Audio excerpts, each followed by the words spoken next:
My name is Colin SkipperWing Bird, and welcome to another episode of SkipperWing Draws a Thing, where I, the eponymous SkipperWing, draw a thing.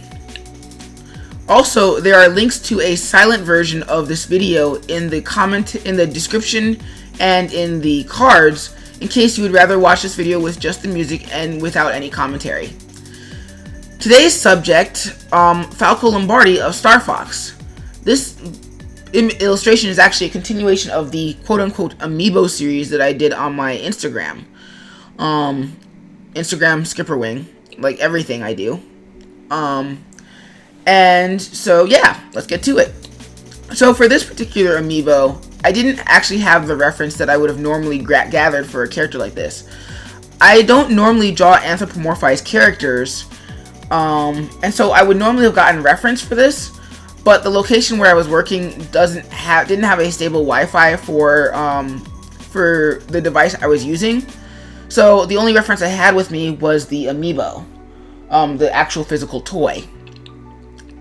But that was enough in this instance because it's a 3D rotation that Nintendo takes very good care of to make accurate, so all the reference I really needed.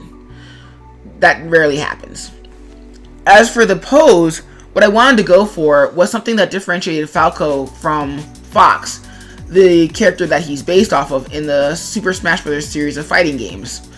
Falco is a clone character, and as such he plays very similar to his clone original Fox. However, in the latest versions of the game, Nintendo saw fit to emphasize the avian nature of the character and focus more on his wings as cutting tools and his rebellious nature by kicking his reflector tool.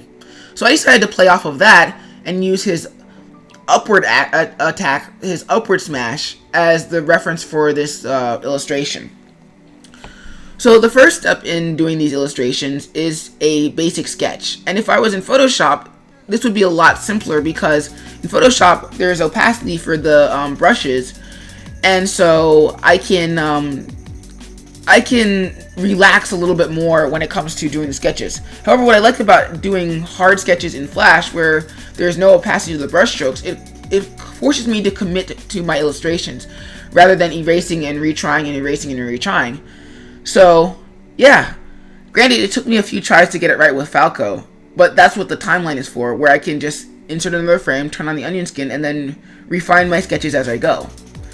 Once I have a refined sketch, I break down my my inks into basic inks, shadows, and highlights.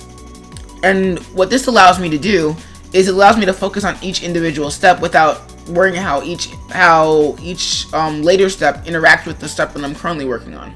In this case, how the shadows interact with the flat inks.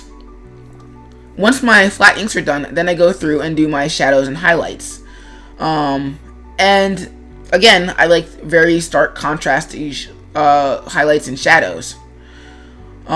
Once that's done, then I go in and throw in my flat colors.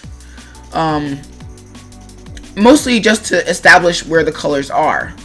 And also to establish that the shadows and highlights actually work. Because they do look kind of spiffy with both the shadows and the highlights going at the same time. And if they don't, then that usually means that I've done something wrong.